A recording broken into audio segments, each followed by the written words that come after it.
Ladies and gentlemen, the quarterback for the Jets, captain of the Jets, Aaron Rodgers. Yay! Arm looked good, bub. Arm looked good. Greetings. Hey, arm looked good, bud. Yeah, I mean, we're talking spinning it. Obviously, it felt good to get out there, make some completions, make some plays. Not the result you obviously wanted with the New York Jets, losing to the Niners on opening night. A lot of season left. How do you view last night? And like internally, as things are happening, what are your thoughts early in that game? Well, honestly, gratitude to start the game just as I was back. You know, it's such a long road. I thought about all the different things that happened over the last year. Tomorrow is like a year since the injury. Lots changed in my life in the last year. So, I just felt, an overwhelming sense of gratitude. I was on the bus ride over. I was texting to some people. Actually texted Randall Cobb, and I was texting with AJ as well. But just, there's a lot of things were hitting me. 20th season, all the rehab that happened. All the ups and downs of the last year. And I kind of the anthem hit, and I just had a big calm that just came over, and all the anxiety around getting hit and staying healthy just left my body, and I went out there and felt at ease about being back on the field. So it was cool. That anthem is such a moment before the game, and obviously it was a talking point years ago for a lot of different reasons, and things have happened in the last couple of days that have people referring back to that particular thing that was taking place. But for a lot of players, and even retired players, when they go to their first game back after you retire, and some guys stay away from the game for a little bit because they don't like the fact that they were cut or told that you're not good enough. But whenever you go back and you hear that anthem and you're standing in a stadium, you can't help but get emotional. It's like it's almost like a switch that gets flipped, like, hey, it's game time right now. Like, we're about to do that. I'm excited to hear that your brain had that reaction. Go ahead, AJ. Aaron, how did your Achilles feel going in? Like you said, the anthem hit and kind of anxiety and all that went away, but first time getting hit, time trying to move out of the pocket. I'm curious. We know now when someone gets hurt, they're going to sit there and evaluate the top speed that they hit during the game. Like if they feel like they're pushing off, all of this stuff. Like, how did you actually feel? I actually felt good. I don't think that, I really didn't. I only took 2 shots. I took a kind of a hit from an interior guy and got sacked one time. That was it. So I felt like the pass protection was very nice all night. I didn't have to do a whole lot. I was getting rid of the ball, on time for the most part as well. But yeah, my body held up. I feel like I'm going to just keep on getting, more comfortable out there. Meaning, the more I play, the more potential for scrambles could happen with each game, where I get even more confident and really letting loose. But I feel 100% confident. It's just maybe I can do a little bit more every single week. So, but I felt good. Body felt good. Arm felt good.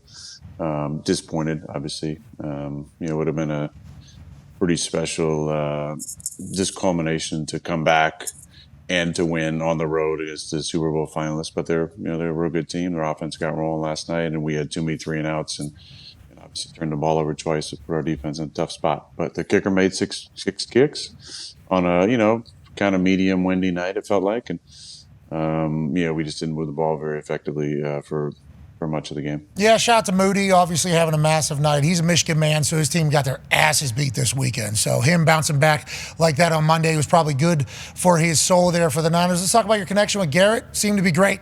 We don't know what's going on with the sleeves. I like the fact that he went with the quarterback throwback uniform on Garrett Wilson for the first night. But it felt like you were looking, D-Bud hated it, many others thought it was swagless. But there's an entire speech about swag that you could have there. Feels like you really trust Garrett. You're throwing into coverage. It's almost like a Devontae vibe from one game we saw with him. But what is your thoughts on Garrett, your relationship with him, and the offense as a whole? Ooh, you said right there. Ooh. Well, I checked to not. It wasn't a great check. I made I checked to an in-breaker on the left, and it was like 3-2 on the clock. So I gave a double in-breaker, so I knew the ball had to come out on time. If you watch the playback, basically everybody's breaking in. As you see it, it's not exactly the best combination there, but Garrett gets open so fast, it made the play look all right. I'm kind of just laughing, looking over the side, and like, well, kind of got away with that one. But we got to get the ball more to G. I think he had don't know how many targets he finished with, but probably got up the number. We just didn't have many plays last night. We had, a 12-play touchdown drive. We had some 3-and-outs. We turned the ball over twice within the first 3 plays of a drive. And we put together one more, decent drive to score. So it wasn't sustained drives. We were obviously weren't on the field a whole lot either. They, I think, scored on a bunch of drives in a row. But that being said, the defense holding them to field goals. We got to get ourselves back in the game, and when we have a chance to make it a 1-score game or to even it up, we got to do that, and we just didn't do it. So we all got to play a little bit better. But I think it was a good test for us to see where we're at, and that we're going to be a team that's going to ascend throughout the season. Yeah, it looked like you guys were getting along, too. I saw you on the sideline, Chad, because there was news out of there that you were dividing the entire building. That's right. Remember that? It was like a week ago. This guy's a piece of shit. Everybody hates him. There's no team camaraderie. And then there's classic old school AR, chirping on the sideline, team showing up. Obviously, a lot of season left. Let's see how it goes. Last night, you connected with an OG friend of yours a few times, and then a stat was given out. Go ahead, Ty. Yeah, Aaron, I had quite a few flashbacks and memories when you got the Niners to jump and threw that touchdown to Allen Lazard, and it popped up that you now have the most free play touchdowns in the history of the NFL. I assume that wasn't the one to take. I think that was already a thing. You just added to it. But at this point in your career, when everyone knows how good you are at that, you're the best ever, and it seemed like the NFL actually kind of took away that part of your game. Like there was a point there where you were getting teams to jump and they were just blowing the play dead. How are you still able to do this so well when teams know, like, hey, there's a chance he's going to give us, he's going to get us a couple times, and we just got to stay disciplined and make sure he doesn't? First of all, Ty, nice to see you, buddy. You as well. All right. After Iowa getting beat there by a long field goal. Yeah, I know. Sorry to see that, but it's a cyclone state, brother. Iowa's a cyclone state, brother. That's how it goes. Never. Ooh. Oh yeah, it's Never. tough stuff. Listen, they know that we like the long count. We like to draw them off sides. I think it's hard to do it on the road, but it's still doable. You have to find a way to feel what the rhythm of the cadence is, and when you understand the rhythm of the cadence, and you understand how to slightly manipulate the rhythm of the cadence to get them to jump. There's obviously a specific time that you like doing certain things, but it's just the kind of rhythm you don't want the defense to ever be able to get a read, a beat on what you're doing. So you got to mix up the cadence, long counts, medium counts, short counts. This one, they let go, which I was thankful for, because there was some complaining at one point by a coach who thought that they need to blow some of these plays dead. I've always been like, let them go unless it's clearly unabated. It looked like Leonard was trying to get back. I'm not telling you. It looked like he's trying to get back. Certainly one coach. There is one coach in Got to your be public. Well, there was some thought about, and when you go back and look at them, defense moves. Are we moving before the snap actually happens? But yeah, we've been a part of changing, with the cadence, changing some of the rules with that. They've Peyton used to do it too, a little bit of the 12 on the field stuff, but that whole procedure, is harder to catch them with 12 on the field. They blow some of these plays dead on cadence a lot. They have flagged us and other teams for unnatural movements by the center. False starts, too much of a head movement or butt movement or whatever, which AJ knows about. So a lot of head movement and Yeah, Big time. so much head movement and butt movement. This guy was twerking at his birthday party. Nobody will talk about it. That's Yeah, right. it's crazy. AJ Hawk. that was wild. That was his wild. outfit. Oh yeah, His Aaron was there. outfit, He was. too? He was Yeah. there. His outfit. Yeah, he had like a ridiculous. bedazzled pants, Yep. and then he's like, "I'm the birthday boy." He's like, "We get it." Yeah. And he was out there. Ridiculous. Sweet, bro. Yeah, we Like can happy fishnet. birthday. Yeah, we did the whole thing. To be able to pull all that off, obviously you got to have a good rapport with your offensive line. A lot of new pieces. How'd you feel about them last night? I felt good. I felt like they played good up front. I felt there was a lot of time to throw. I think we just kind of missed on a few of those runs. We're close, whether it was aiming points or just, defense being good, Fred being good, them being good at the point of attack. We were just not quite good enough on first, second down, run the football. And then, we just didn't convert at a high enough rate on third down. But I thought overall, there was a lot of really good things. I love playing with Tyron and Morgan and, watching my back on the edges. John and ABT are really solid at guard for us. And I thought Joe had a good game at center. So there was a lot of time to throw last night. I felt the pocket was good. Communication was good. I think that everybody disappointed, but we got 2 games in 10 days now, so we got to lock in here, get these 2, and then get a little mini bye. Long ass flight last night. Vibes were what? Obviously bummed, but I mean it's first game of this. There's so much football left. Yeah. So much football left. What were the vibes on trip back last night? Most of us were passed out. Smart. So, Smart. Take some edibles. I mean, don't do that. Some melatonin. Some melatonin. Edibles. Yeah. Shackalicious. Natural remedies. Definitely natural remedies. But most of us were passed out. And then the way that we travel, different, like in Green Bay for 18 years, you pull up to Austin Straubel Airport, park in the short-term parking, you come back, you walk off the plane, you get in your car, you drive home. 10 minutes, right? Here now, you fly in, you jump on a bus, then you bus back to Florham Park. Oh, no. Yikes. And then... Gotta win on the road. That's terrible. But we had, region stuff this morning. So we pulled up to One Jets Drive at 7:15, and I just went right into the stadium to do some massage and regen for the first hour and a half. What's regen? Just regen, regenerating your body back. Oh, regen. Okay. I thought you were saying regent like the people that run the school of Michigan. There's 8 regents. Yeah, I didn't know if you guys had type of meeting over there in New York all of a sudden to run the world. That sounds wild. Happy. You're on a Michigan kick right now. You have something? Aaron, I went to dinner with Phelps. Michigan? I went to dinner with Phelps on Friday night. Okay. Michael, the 23 gold medal haver. The Olympian. Yeah. He's got the M tattooed on him. He's only taken 6 hours of classes there, but he lived there whenever he was training from 18 to 22. Then he goes on and has this whole thing. So he has massive love and respect for me. He also knows everybody.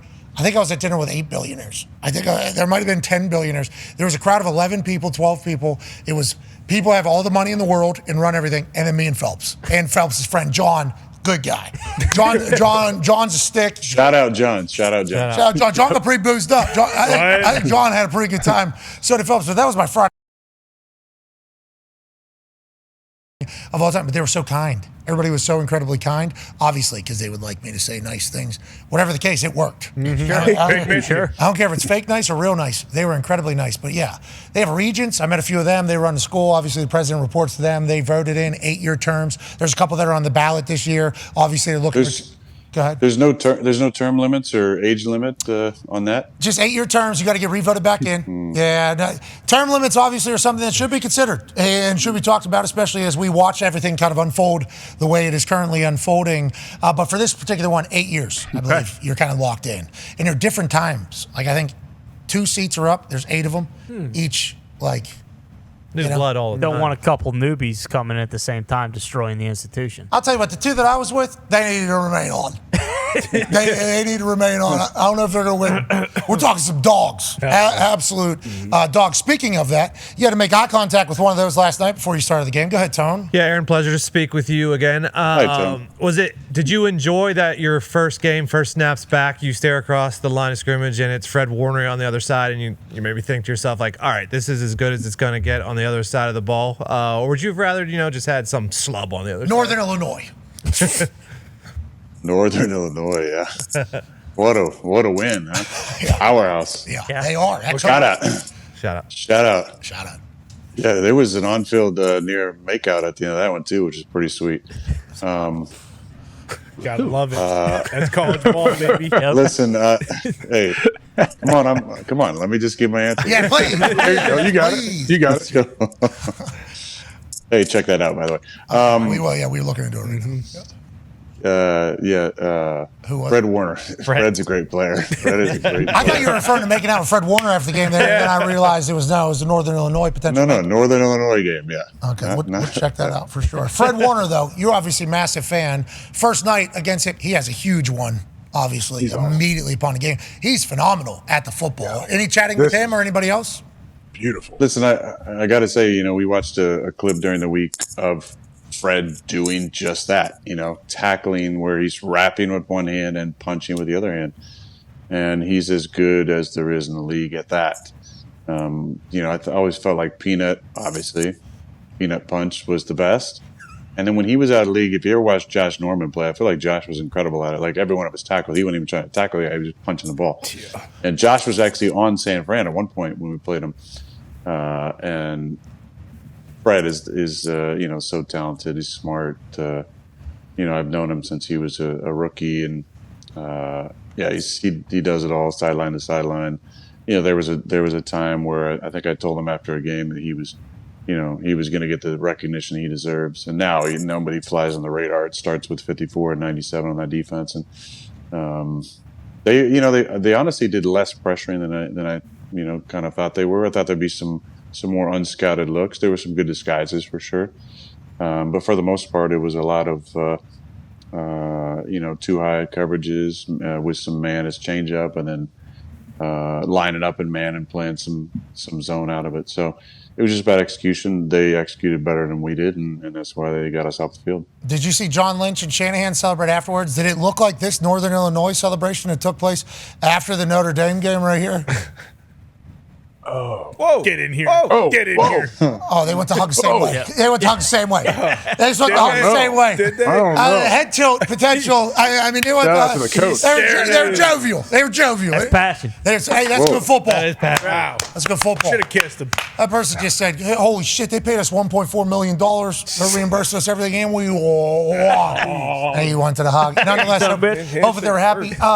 You having to take on this. Hey, it's a great moment. Great moment. Like that. Suck face. Great moment. Celebrate. You got to do what you got to do. Good call by you, too. That's producing of a television show in the middle of it.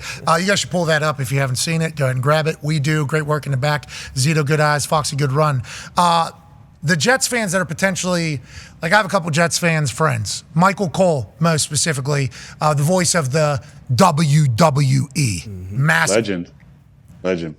Okay, he's going to, obviously, he just won 6 to midnight from you saying that, and obviously he's all jacked up here. But he sent a text last night.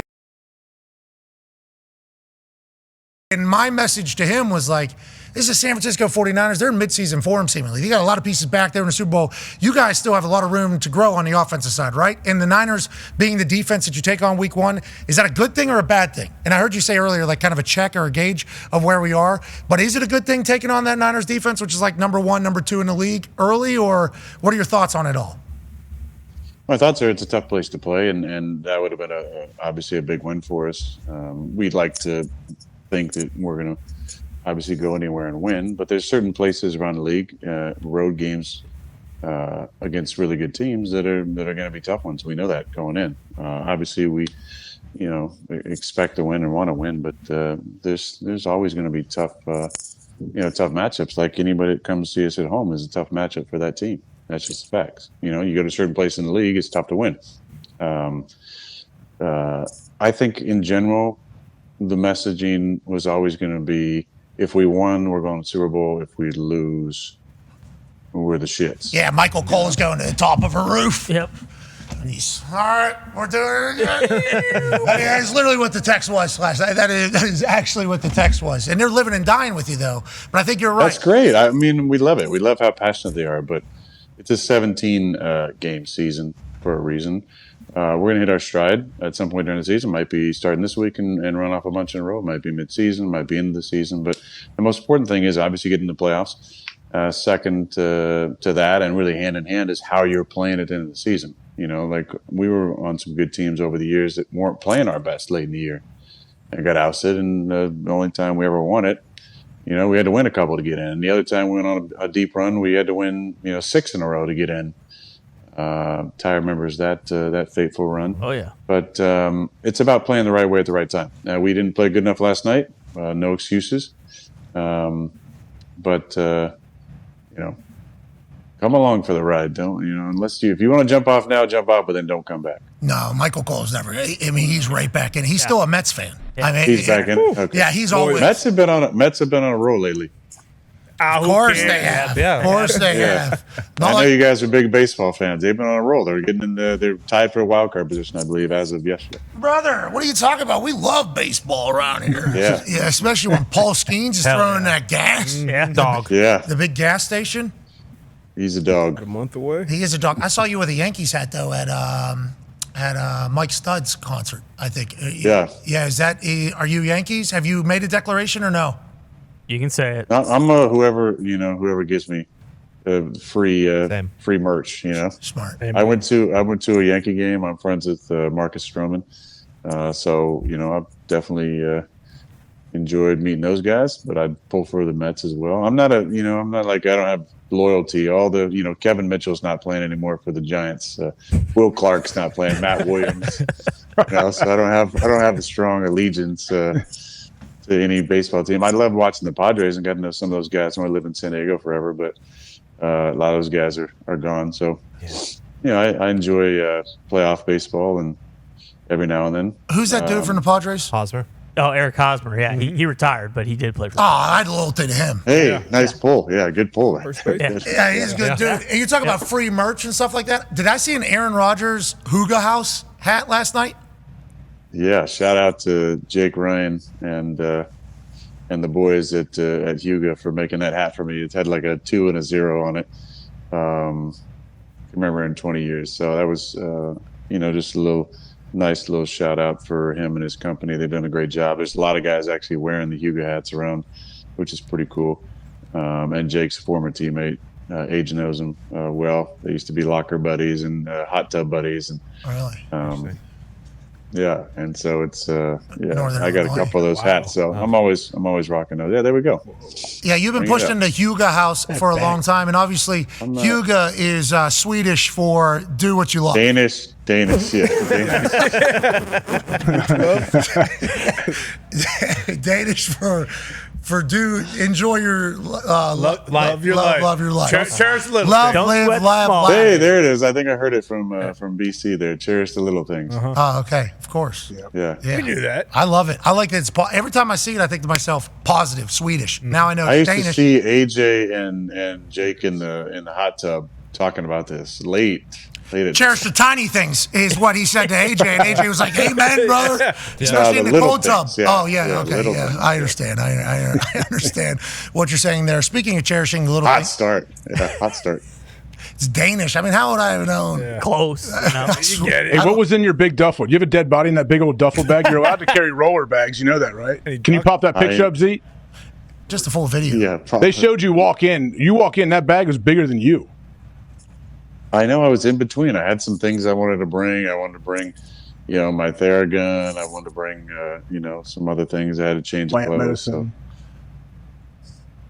Do you bring the I know you entire guys do put- ayahuasca teepee in that thing? You got a just sweat bring lodge it- in there? Personal, room, Nice. sweat lodge there at Temescal. So Okay, I makes just gotta. sense. It's hard to, microwaving the rocks to put the rocks inside the mini teepee makes it difficult. This offseason, did you take a trip? Did we do did we take another trip into the jungle rainforest and experience the plant medicine yet again? And is this going to become a yearly thing for you? I don't know. I mean, it has been at times, but I can't give away. There's some things coming out. I can't give away all the secrets. So Oh yeah, we got a documentary coming out. We got a documentary coming out. I can't wait to see it. Looks like they got great access. Thanks, Pat. Thank you. Yeah, they did. Yeah, I love the guy making it. He's a really good guy. Connor has a question for you about ananother really good guy. Go ahead, Con, man. Yeah, Aaron, always a Con pleasure. man. There's Hey, like what's your hat say? What is that? This is Ireland? Ireland. Yeah. The island of the Isle. I don't know. I forget what it says, to be completely honest. Emerald Isle. There it is. Yeah, that's what it is. I knew that. Yeah, that's I knew that for just sure. the nickname of the country. Yeah. Yeah, exactly. I'm Irish. I get it. I have a Celtic cross on, whatever. We were looking on X yesterday, Aaron, and there's like a 2-second clip of Hackett talking to you, but you looking down the bench, and people immediately said, like, oh, here we go. Aaron's already sick of Hackett. How was it actually working with him again in game? Because, obviously last season didn't get much time with him. And how's that relationship going, and how do you see it, growing as the season goes on? So Connor, you tell me that clip you just showed? Swear to God. Yeah, Swear to God. Just in that clip. And on You hate him. Yeah, you hate him, obviously. And on the TV version, at the very end, they actually had to edit that clip out because at the very end, you look at him, and actually look at the thing, but they cut the camera very quickly. Yeah, so of course. This is mid-game, but you inevitably, in this shot, you look at the tablet, but it gets cut like half a second afterwards. Obviously, the internet cuts it a little bit earlier than that, so you're not paying attention. But this is the world we live in, and more specifically, you live in, especially with Hackett in New York. Yeah, I mean, it's appearance versus reality. I don't know, you can make up whatever you think it is based on the appearance. As I'm looking at that, it looks like I'm talking to Tyrod, who's sitting on my left, and then I'm looking. I have one of the surfaces in my lap, and I'm talking to Tyrod, and I'm coming back to the surface as this is normal. Like in the sideline stuff, there's conversation coming at you from all different angles, but. Yeah, Hack and I were great. Yeah, I think I felt like we had a good plan going in. We just didn't execute it very well, but yeah, I felt like the calls came in good. Communication was good. Communication on the sideline was good. So yeah, it's great. Well, especially when you look at him finally. Yeah, just ignoring him the whole game. Just cold shoulder Hackett.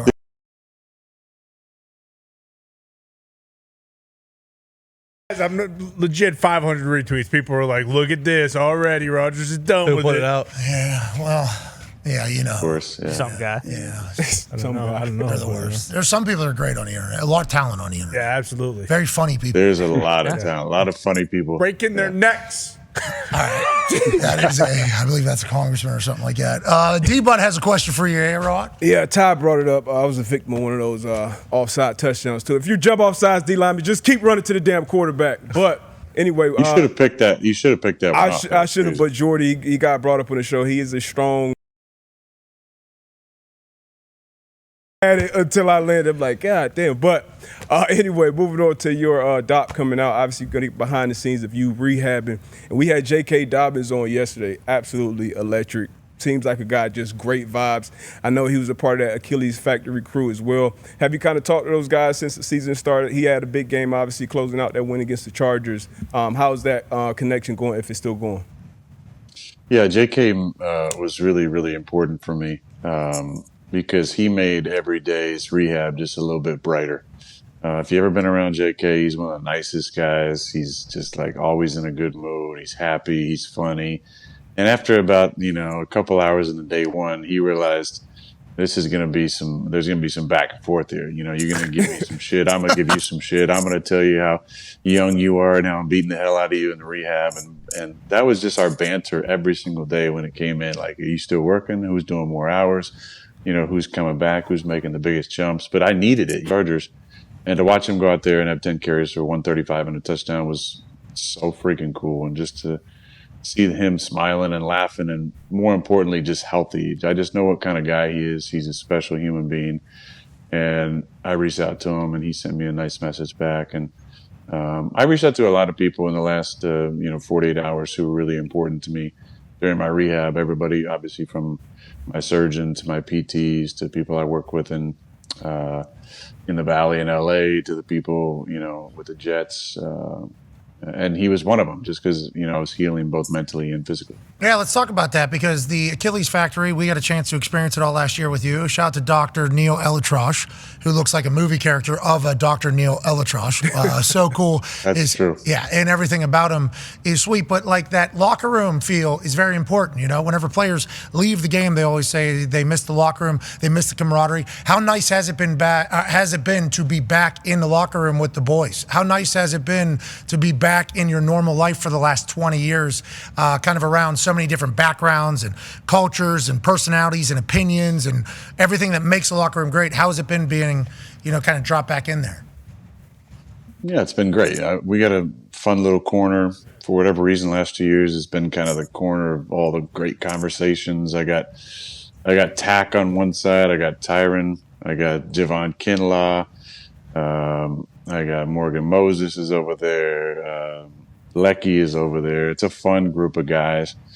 But yeah, I've enjoyed watching the conversations. Having these two veteran tackles, they're always trying to help the young guys out. So Carter Warren comes over, or John Simpson comes over, or any of these guys are always picking their brains. He's talking to the defensive ends about the tackles they're going against, if there's a familiarity there. It's just they're always having cool conversations about football. And then, as we know, those are the two funniest position groups. So the conversations that maybe Jalen Holmes will bring up, or Tack or Javon Kinlaw or Quinnen Williams, it all kind of centers around the corner. We're in the locker room, so I get to just be a fly on the wall to sometimes the most ridiculous conversations that you can never repeat, and sometimes some real interesting high-level football conversations. So that's been a lot of fun. But back in LA, doing the rehab, it was JK and Trey Turner and Wyatt and myself were kind of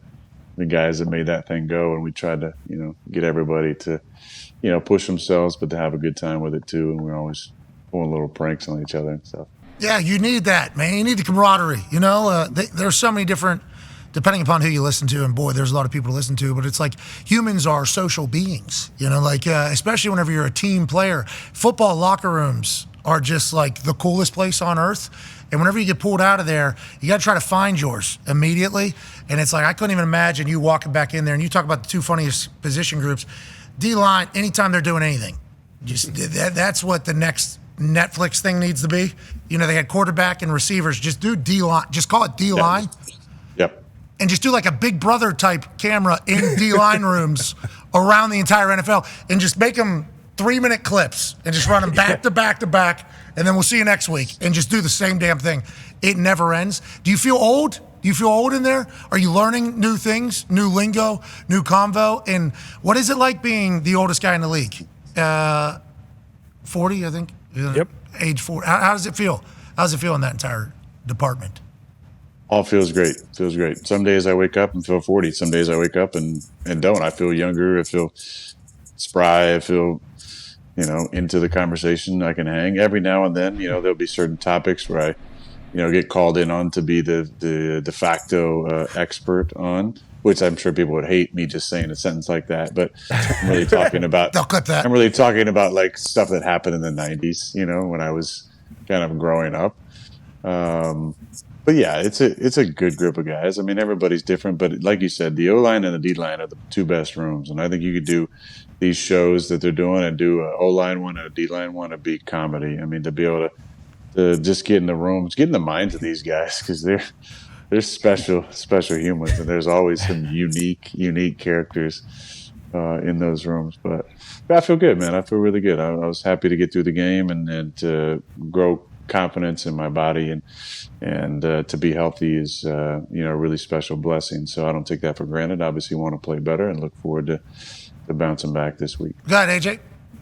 I don't know how much you watched of all the football going on, and before you played on Monday night, but quarterback numbers, yeah, I know you're shaking your head you didn't. I know you saw some of it. We saw some highlights. Had to have. Quarterback numbers are kind of down, not everybody, obviously, but overall, guys aren't throwing the ball, they're not pushing it down the field as far as maybe they have in the past. Is there anything you think to that? Are defense is better now? Are rules different? What are they doing?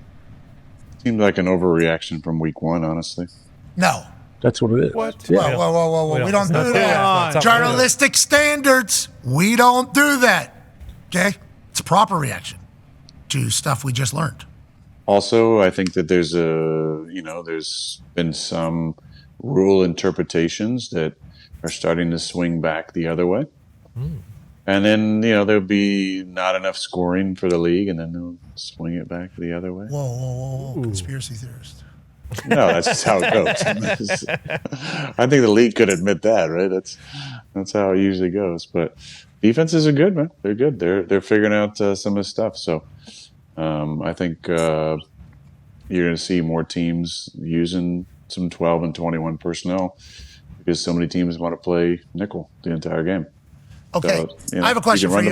You can run the ball. You got to run them out of it, right? Shorten the game. You limit the amount of plays, limit the amount of passes, limit the amount of passes, limit the amount of passing yards, on and on and on. Snowball down the hill. End of story. That's awesome. 20 years in the NFL. Yeah. This is how this goes. We've all seen the song and dance numerous times. Okay, we've all seen it. This is how it's going to go. The West Coast offense that you're running. And Shout out. Shout out. Shout out. It's kind of a dying offense, right? Because everything now is kind of a work off the RPO and, like, I don't want to say system offenses, but kind of system offenses, where the West Coast is very much like an open picture whenever everything starts, and then you make checks and have everybody run in slanting routes. Obviously, that is that's the right play. But whenever you talk about how complex the West Coast offense is, it good for the current time that we are in with these defenses and rules, or is it, is it falling behind to like an RPO style offense in kind of what everybody, I don't want to say everybody's doing, but seemingly everybody is kind of doing at this stage of the NFL? I would disagree with you and say that. I mean, both teams last night were running RPO stuff. I mean, Shanahan's offense is not an RPO.